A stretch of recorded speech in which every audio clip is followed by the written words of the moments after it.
तेलंगाना के सीएम रेवंत रेड्डी 15 जनवरी को दिल्ली में एआईसीसी हेडक्वार्टर के इफ्तिताह में शिरकत करेंगे, जिसके बाद वो तेलंगाना में सरमाया मशगूल कराने के मकसद से बैनुल-अक़वामी दौरे पर रवाना होंगे।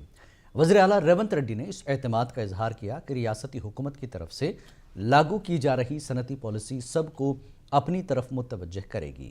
उन्होंने कहा कि रियासती हुकूमत की जानिब से पहले साल में ही नाफिज करदा तमाम स्कीमात और तरक्याती कामों ने तेलंगाना को एक मजबूत मईशत बना दिया है।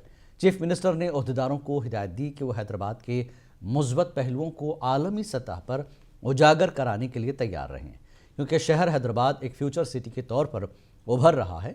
सनत और आईटी के वजीर श्रीधर बाबू, चीफ मिनिस्टर के मुशीर नरेंद्र रेड्डी सीएम रेवंत के साथ एक जायजा इजलास में शरीक थे। इस मीटिंग में 20 जनवरी से डाउस में शुरू होने वाले वर्ल्ड इकोनॉमिक फोरम के इजलास और डाउस के दौरे के तनाजुर में तबादला ख्याल किया गया। चीफ मिनिस्टर रेड्डी 16 से 19 जनवरी तक सिंगापुर, 20 से 22 जनवरी तक डाउस का दौरा करेंगे।